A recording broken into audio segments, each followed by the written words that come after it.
Hi everybody, Craig Wessels here for Yank on the Footy, and I'm out taking a walk not long after the Cats fell to the Saints, and I also watched the Adelaide and Essendon game before I headed out on this walk, and somebody needs a new muffler in their car over there.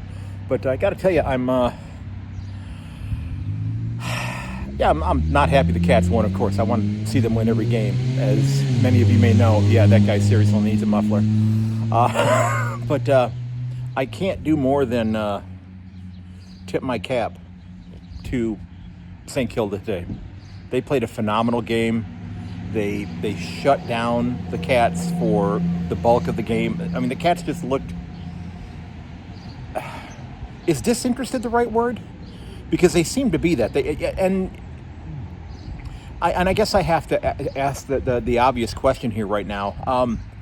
He's only played one game for the Cats, but is the loss of Bailey Smith that big of an issue for them? Now, I know that they, Ross Lyon had talked about how he had planned on tagging Bailey Smith, and they ended up tagging Max Holmes and did a pretty decent job on him, which is a little frustrating because he was my captain on my fantasy team, so kind of cut down on the points that I ended up accruing this week.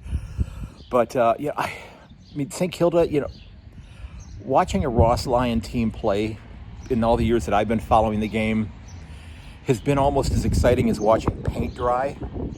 But I got to tell you, it's a little breezy out here. It's only about 6 degrees Celsius today, and the wind is pretty good. So I tipped my cap, and I don't have it back on yet.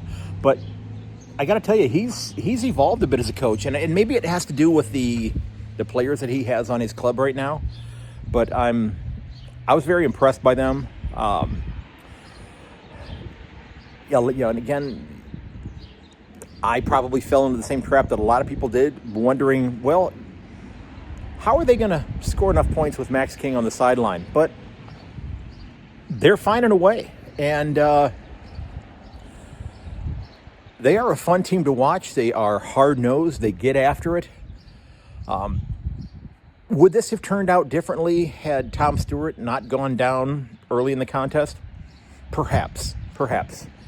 But Tom Stewart being in the contest had little to do with the poor goal kicking of the Cats today. I mean, I've posted it in memes and that sort of thing before. There was an old classic Paul Sorvino movie from the 1970s, I believe it was. I actually own a copy of it, called The Gang That Couldn't Shoot Straight. And I'll tell you, it's kind of what the Cats were today. They couldn't shoot straight. So I don't know if that's going to improve. And let's be honest, these next 4 weeks for them, not a lot of fun. Okay, they go up to Brisbane. Should have been a bye week, but the typhoon, the cyclone prevented that from happening. Then they come home for the Demons. And then they've got Adelaide and the Hawks. Now, I tipped the Cats to play Fremantle in the grand final this year, and I still think that's a distinct possibility. But if Tom Stewart's going to be out for any length of time, I think that they're going to have to almost play some 2024 Brisbane-esque football later in the season to cover for his absence. Now, again, if he's going to be out, they'll figure it out. That you've still got a couple players, Jed Buse, Jake Kolajasny, who can come back into the side. You can always bring Reece Stanley back in at the ruck and move Sam DeConing back into defense. But are they going to have to revamp and find somebody else to be that free player back in defense that can go track all the intercept marks? I don't know. But it's going to be very interesting, and the next month of their fixture is going to be very telling, okay? Because, let's be honest, Hawthorn looks pretty damn good. And I know as a Cat supporter, I'm not supposed to say that, but they do. They look very good, and they're a lot of fun to watch. And that gets me to the other game that I did watch this morning, Essendon and Adelaide. And there's some things to like about Essendon, but I just don't. They don't instill a lot of confidence in me. But I gotta tell you, I'm not sure what Matty Nix is putting in the bottles of water that the players are drinking during the contests, but it's working.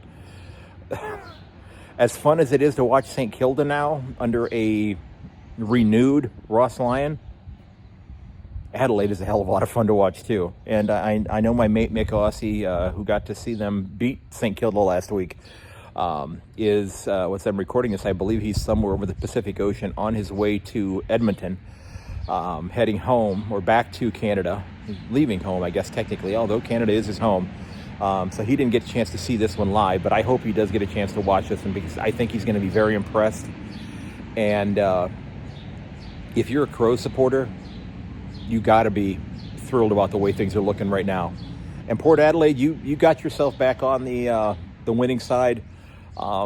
Yes, it was against Richmond. Yes, Richmond, and as Jack Rewalt said during the discussions on Fox Footy today, Richmond's going to have days like this. They're going to have days where they're going to sneak up on people and they're going to play fairly decent football, okay? They're going to win some games here and there.